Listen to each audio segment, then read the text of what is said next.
లోక్సభ ఎన్నికల్లో తెలంగాణలో 8 ఎంపీ స్థానాలు గెలుపు జోష్ని బీజేపీ కంటిన్యూ చేయాలని చూస్తోంది. రానున్న స్థానిక సంస్థల ఎన్నికలపై ఫోకస్ పెట్టిన కమల దళం అందుకు అనుగుణంగా కార్యాచరణ సిద్ధం చేస్తోంది. క్యాడర్ని సమాయత్తం చేయడమే ప్రధాన ఎజెండాగా కాసేపట్లో రాష్ట్ర కార్యవర్గ సమావేశం నిర్వహించబోతుంది. హైదరాబాద్ శివారు శంషాబాద్ ప్రాంతంలో ఓ ప్రైవేటు ఫంక్షన్ హాల్లో రాష్ట్ర సమావేశం జరగనుంది. ఈ సమావేశాలకు బీజేపీ జాతీయ సంస్థాగత ప్రధాన కార్యదర్శి బిఎల్ సంతోష్, కేంద్ర మంత్రి ధర్మేంద్ర ప్రధాన్ హాజరు కానున్నారు. లోక్సభ ఎన్నికల్లో తెలంగాణ 8 ఎంపీ స్థానాల గెలుపు జోష్ని బీజేపీ కంటిన్యూ చేస్తుంది. ఇదే అంశానికి సంబంధించి మరింత సమాచారం మా ప్రతినిధి అజయ్ మనకు అందిస్తారు. అజయ్, మరి కాసేపట్లో శంషాబాద్లో బీజేపీ రాష్ట్ర కార్యవర్గ సమావేశాలు ప్రారంభం కాబోతున్నాయి. 8 ఎంపీ స్థానాలను గెలిచినటువంటి జోష్లో ఉన్నటువంటి బీజేపీ ఆ జోష్ను కంటిన్యూ చేసే దిశగా క్యాడర్కు ఒక దిశానిర్దేశం చేసేందుకు ఈ కార్యవర్గ సమావేశాలను ఎంచుకున్నటువంటి పరిస్థితి మనకు కనబడుతుంది. ముఖ్యంగా బీజేపీ రాబోయే 6 నెలలకు సంబంధించినటువంటి ఒక కార్యాచరణను కూడా సిద్ధం చేసుకోవాలన్న ఉద్దేశంతో బీజేపీ ఉన్నట్టుగా తెలుస్తున్నటువంటి పరిస్థితి కనబడుతుంది. ఇప్పటికే బీజేపీ శ్రేణులంతా ఇక్కడికి చేరుకుంటున్నారు. ముఖ్యంగా ఎంపీలు, ఎమ్మెల్యేలు, బీజేపీకి సంబంధించినటువంటి విస్తృత స్థాయి కార్యవర్గ సమావేశం ఆయన నేపథ్యంలో కింది స్థాయిలో ఉన్నటువంటి ఎవరైతే ప్రజాప్రతినిధులు, ఎంపీటీసీలు, జెడ్పీటీసీలు, అదేవిధంగా సర్పంచ్ లెవెల్లో ఉన్నాడో వాళ్ళందరినీ కూడా ఈ కార్యక్రమానికి పిలిచినటువంటి పరిస్థితి మనకు కనబడుతుంది. బీజేపీకి సంబంధించినటువంటి ముఖ్య నేతలంతా కూడా ఇక్కడికి పిలవడం ద్వారా ఏదైతే రాబోయే 6 నెలలకు సంబంధించినటువంటి కార్యాచరణను సిద్ధం చేసుకోవడం, అదేవిధంగా 8 ఎంపీ స్థానాలను గెలిపించినటువంటి తెలంగాణ ప్రజలకు ధన్యవాదాలు తెలుపుతూ, అదేవిధంగా 3వసారి ప్రధానమంత్రి నరేంద్ర మోదీ ప్రమాణ స్వీకారం చేసినటువంటి నేపథ్యంలో ఆయనకు అభినందనలు తెలుపుతూ కూడా తీర్మానాలు చేసే అవకాశం ఉంటుంది. అదేవిధంగా ముఖ్యంగా రైతు సమస్యలు, యువజన సమస్యలు, మహిళా సమస్యలపైన ఎలాంటి పోరుబాట చేయాల్సిన అవసరం ఉంది. ఇక్కడ ఉన్నటువంటి కాంగ్రెస్ ప్రభుత్వం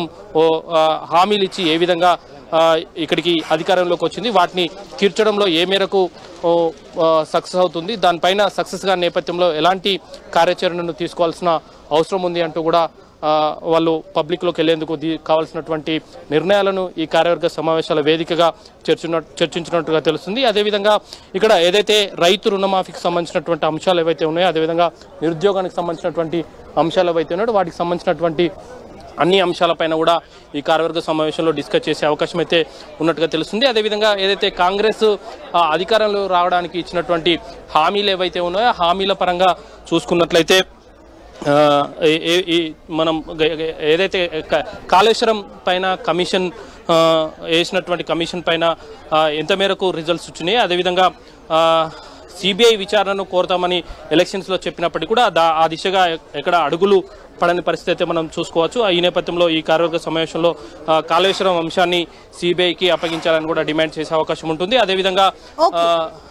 అదేవిధంగా చూసుకున్నట్లయితే ఏ అంశాలపైన జనరల్గా డిస్కషన్ జరుగుతుంది? ఎజెండా ఫిక్స్ చేస్తుంది పార్టీ.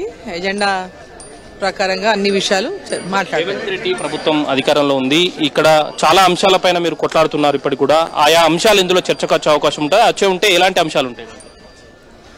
ఇది రాజకీయ పరంగా ఇది అనేక అంశాలు దీంట్లో టేకప్ చేయడం జరుగుతుంది. దాంట్లో భాగంగా రాష్ట్ర ప్రభుత్వం యొక్క పరిపాలన తీరు, వాళ్ళు ఇచ్చిన హామీలు, ఇవన్నీ కూడా దీంట్లో వస్తాయి కదా. ముఖ్యంగా చూసుకోవచ్చు, డికే అరుణ గారు, ఎంపీ మహబూబ్నగర్ గారు చెప్తున్నారు ఇక్కడ రేవంత్ రెడ్డి పరిపాలన ఏ విధంగా ఉంది, అదేవిధంగా అధికారంలోకి రావడానికి ఇచ్చినటువంటి అంశాలు ఏ విధంగా ఉంది, అవి పరిపాలనలో ప్రతిబింబిస్తున్నాయా లేదా అంశాలపైన కూడా చర్చకు వస్తున్నాయంటూ కూడా మాట్లాడుతున్నటువంటి పరిస్థితి. ఫోన్ ట్యాపింగ్ అంశాన్ని కూడా బీజేపీ చాలా సీరియస్గా తీసుకుంది. ఎందుకంటే దాంట్లో బీజేపీ సంస్థాగత ప్రధాన కార్యదర్శి బిఎల్ సంతోష్ ఉన్న నేపథ్యంలో ఆ అంశాన్ని ఫోన్ ట్యాపింగ్ లో ఆయనను కూడా ఉన్నారు అనేది ఒక చర్చకు వస్తున్నటువంటి నేపథ్యంలో దాన్ని కూడా సిబిఐకి అప్పగించాలన్న ఒక డిమాండ్ కూడా వాళ్ళు వినిపిస్తున్నటువంటి పరిస్థితి కనబడుతుంది. ఈ అంశాలన్నిటి కూడా ఇక్కడ చర్చించే అవకాశం అయితే లేకపోలేదు. బీజేపీ శ్రేణులంతా ఇక్కడికి ఏదైతే శంషాబాద్లో ఏర్పాటు చేసినటువంటి ప్రాంగణానికి, రాష్ట్ర కార్యవర్గ సమావేశాల కోసం ఏర్పాటు చేసినటువంటి ప్రాంగణానికి వారు చేరుకుంటున్నారు. వారంతా కూడా ఈ ఉదయం నుండి సాయంత్రం వరకు ఈ కార్యవర్గ సమావేశాలు జరుగుతాయి. ముఖ్యంగా ఇటు అభినందన తీర్మానాలు, తెలంగాణ ప్రజలకు ధన్యవాద తీర్మానాలు పెడుతూనే అట్ ది సేమ్ టైం ప్రజా సమస్యలపైన వచ్చే 6 నెలలకు కావాల్సినటువంటి కార్యాచరణను కూడా ఇక్కడ రూపొందించుకొని ప్రజల్లోకి వెళ్లేందుకు కూడా ఏర్పాటు చేస్తున్నారు. థాంక్యూ అజయ్.